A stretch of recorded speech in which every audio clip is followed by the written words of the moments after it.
continua chamando a atenção o número de motoristas flagrados dirigindo sob o efeito de álcool. Foram mais de 800 casos, isso mesmo, 800 casos no Maranhão somente nesse feriado, hein? E nós vamos falar de outros números relacionados ao trânsito que também preocupam. Mesmo com a redução do volume de chuvas no estado, o número de acidentes envolvendo veículos e postes aumentou no último mês. Sobre o assunto eu converso com o executivo de comunicação da SEMAR, Luiz Carlos Cardoso. Luiz, bom dia. Bom dia, Roberto. Bom dia a todos e a todas. A gente está falando de trânsito, a gente está falando de vidas e de comportamento acima de tudo, né? É possível identificar, por exemplo, determinados horários ou dias da semana em que esses acidentes acontecem? Roberto, os acidentes em vias públicas com quebra de porte, eles trazem transtornos para todo mundo. Primeiro para os ocupantes dos veículos, para as famílias e para a comunidade, que na maioria das vezes vai ficar sem energia quando chega a danificar aquelas estruturas, o porte, enfim. Mas verifica-se que nas madrugadas de sábado, de domingo e de segunda-feira, ou seja, aos finais de semana, esse número, eles são maiores, devido aí uma movimentação de pessoas, né, nas principais vias públicas do nosso estado. E esses números são preocupantes, sobretudo em São Luís. Na Grande São Luís, esse número tem aumentado bastante. E as próprias autoridades do trânsito têm colocado isso, que as causas desses acidentes são o excesso de velocidade, estado de embriaguez ou sonolência, né, e em algumas situações as condições das vias. Mas é preocupante, sobretudo por conta do desconforto que isso causa para as pessoas que moram naquela área do acidente, porque normalmente as equipes da SEMAR elas agem muito rapidamente para transferir carga. E o que é isso? Isola a área do acidente para que eles possam trabalhar após a perícia, porque na maioria das vezes as equipes da SEMAR só podem atuar depois que a perícia é feita, sobretudo quando tem óbito naquele local do acidente. E aí a energia para alguns outros bairros próximos passa a ser levada por outras redes de distribuição. Isso aí é uma demonstração do compromisso da SEMAR. A SEMAR tem se esforçado muito para ser uma empresa cada vez melhor para todo mundo e melhorar a qualidade do fornecimento de energia, mesmo nessas situações de acidente. Luiz, a gente tem alguns números aqui que vocês forneceram, a gente, para fixar mais, até fez uma cartela para mostrar esses dados. São dados de janeiro a agosto desse ano, olha só. De janeiro a agosto, 1.211 acidentes com quebra de postes. Em agosto, 211, na Grande São Luís, 56, um número realmente bastante significativo. E a gente tem aqui agora o comparativo do mês de agosto do ano passado com desse ano, 211 casos, aí está, em 2018, 166 no ano passado, um aumento de 23%. Sendo que na ilha você já dá um dado aqui de aumento de quantos por cento? 37%.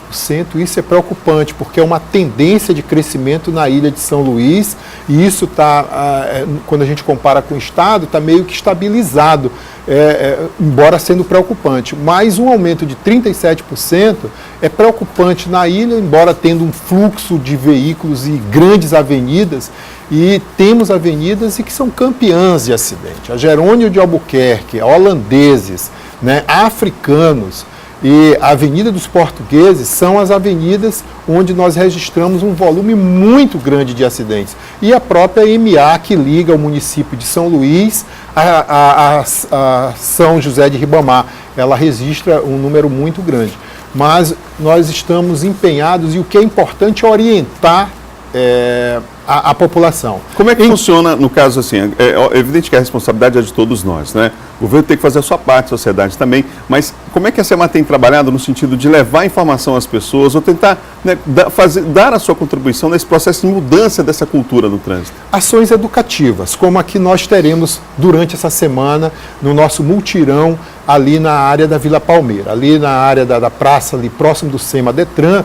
Nós começamos ontem uma ação que vai durar até o próximo final de semana, diversas ações educativas. Então, é orientando as pessoas, orientando, sobretudo em escola, para que as pessoas possam ter esse sentimento de que quem está ao volante precisa redobrar o cuidado e evitar esses acidentes. Mas, sobretudo, em acontecendo um acidente, qual deve ser a atitude das pessoas? Primeiro, não se aproximar daqueles fios e cabos partidos, porque eventualmente eles podem estar energizados. E a tendência das pessoas, geralmente até por curiosidade, é ver o que aconteceu, se aproximar, ou às vezes tentar até algum socorro ou coisa do gênero, mas é preciso ter muito cuidado. Muito cuidado. Primeiro é ligar para a Central 116, a ligação é de graça, funciona 7 dias por semana, 24 horas por dia, e informar o local com ponto de referência para que a SEMAR possa mandar uma equipe e imediatamente tirar a situação de risco, para que até as autoridades de trânsito possam trabalhar naquele local, perícia, enfim. E essa é a atitude mais correta. E a SEMAR tem esse compromisso de ampliar essas informações educativas para que as pessoas redobrem o cuidado, evitem esses acidentes. Quem provoca o acidente arca também com o custo ou é dividido para toda a sociedade? Como é que funciona isso?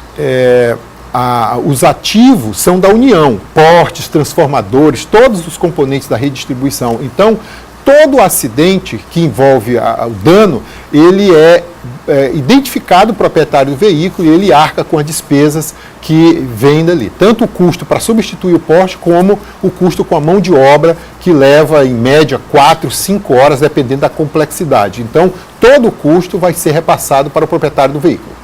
Luiz, obrigado pela entrevista. Só lembrando que aqueles elementos de concreto ali que protegem o poste também, há uma preocupação dele também não ser um agravante a mais, digamos assim, no acidente, não é? Nos últimos anos, a SEMAR tem utilizado manilhas recheadas com areia para amortecer esse impacto e, logicamente, diminuir os efeitos que esse tipo de acidente causa. Conversei aqui com o Luiz Carlos Cardoso, executivo de comunicação da SEMAR. Obrigado pela entrevista. Muito obrigado, estamos à disposição sempre.